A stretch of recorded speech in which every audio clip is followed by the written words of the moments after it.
खबर बलिया से, जहां जनपद के नगर पंचायत रेवती से आगामी होने वाले नगर पंचायत अध्यक्ष पद के चुनाव को लेकर अधिसूचना जारी होने से पहले संभावित प्रत्याशियों के बीच एक दूसरे पर आरोप प्रत्यारोप लगाना शुरू हो गया। नगर पंचायत रेवती के वरिष्ठ समाज सेवी व संभावित प्रत्याशी मंडलू सिंह ने वर्तमान चेयरमैन प्रतिनिधि पर गंभीर आरोप लगाते हुए कहा कि वर्तमान चेयरमैन प्रतिनिधि ने नगर पंचायत रेवती का विकास न करके स्वयं अपना विकास किया।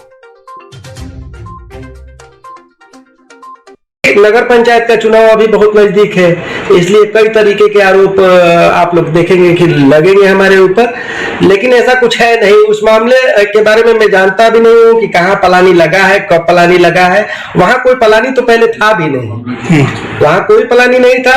बाद में कब पलानी लगाए हैं लोग, कब उजाड़े हैं लोग, वहां तो तुरा बस्ती के लोग हैं और राजेश सिंह का मैटर है हमारा, उस मैटर से जब मैं नगर पंचायत का चेयरमैन हूँ, बोल ही रहे हैं लोग कि उनके इशारे पे हो रहा है, तो इशारा तो कोई कुछ भी बोल सकता है मुंह से।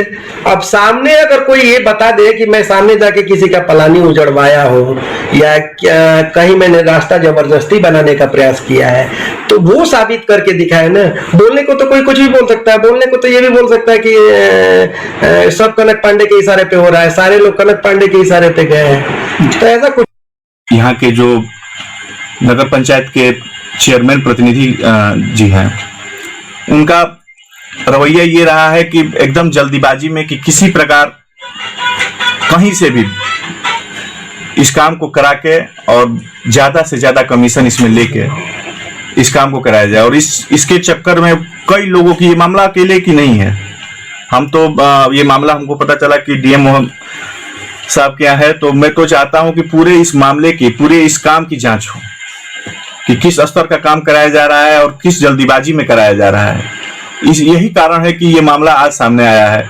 वो गरीब, उसकी जमीन की नापी हो जानी चाहिए थी, उसकी पैमाइश हो जानी थी, तब उस पर कोई कार्रवाई हुई होती। बिना किसी लेखपाल के, बिना किसी प्रशासन के अधिकारी की मौजूदगी में उसका प्लान उजाड़ दिया गया, ये बहुत ही निंदनीय है।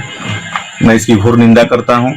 और जहाँ रही बात जमीन के कब्जा की, तो ये पूरा समाज जानता है, हमको लगता है कि जिले के सारे लोग जानते हैं कि कनक पांडे का जमीन के मामलों में बदनाम रहे हैं।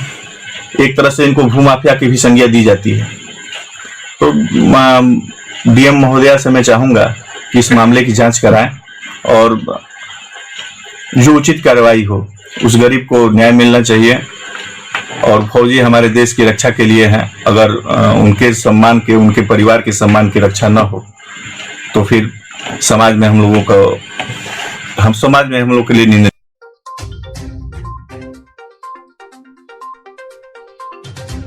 इस खबर में बस इतना ही।